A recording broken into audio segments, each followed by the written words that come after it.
related to direct tax and indirect tax. Okay, what is called direct tax? Will directly pay the tax to the government. In what basis we are going to pay the direct tax?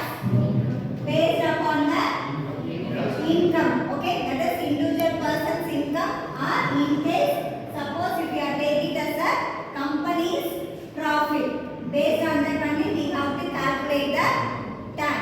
That is the income tax. We are pay the tax directly to the government without any mediatory. We have to pay the tax to the government. Okay. Then second concept is indirect tax. Okay. So under the indirect tax, we are paying the tax based upon we are purchasing the any goods or services. Okay. So based on the goods we are consuming or we are utilizing the services, we are supposed to pay the tax indirectly to the government. That is called the indirect tax. Okay. So we are having the indirect tax. Suppose if we are having so many indirect taxes are there. Okay. So that's why we have to ask the taxpayer. They are getting some confusion.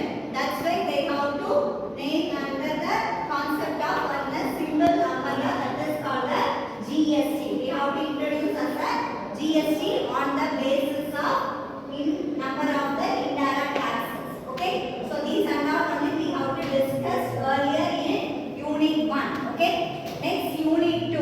So under unit 2 we are having two important concepts. One is customs duty and another one is excise duty. What is called excise duty? Excise duty. In what basis we are paying the excise duty? We are manufacturing a goods within the industry, within India. Okay.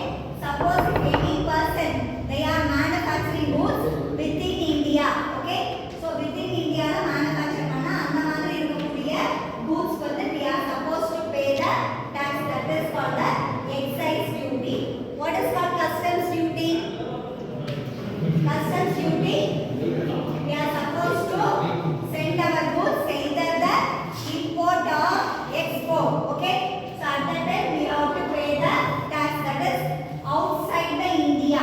We are supposed to send our goods. In case we need any items, we are supposed to import from some other country. At that time we have to import that particular item. At that time we have to pay the tax. Okay. That is the two variation. One is excise duty and another one is customs duty.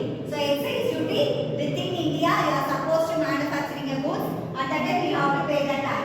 Customs duty is nothing but either we have to import or exporting the item. So these two only we are discussing in unit 2 and import procedure and export procedure. These also we have to discuss in unit 1. Import procedure is nothing but suppose if we are going to receive any item from outside India, if we need. Okay.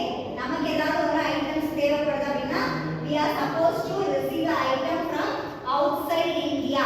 For example, Australia or some other country, African country அந்த மாதிரி வாங்கும்போது அங்கிருந்து வாங்கக்கூடிய அந்த imported item we are supposed to pay the tax. அது import duty. So we have to follow some procedure. And export procedure is nothing but we are going to excess item from India. We are exporting the item to other country, those who need it. Okay. And then we are paying the export duty. Okay. This only we have discussed in unit 2. Then unit 3. Unit 3. What is the concept under unit 3? GST. Okay. Goods and service tax. Okay. So due to the so many variation are there, some different type of indirect taxes are there. So that's why as a taxpayer they might be getting confusion only. They are trying to avoid that confusion. We have to introduce the GST. When it is introduced? When it was established? GST. July 1st, 2017. Okay.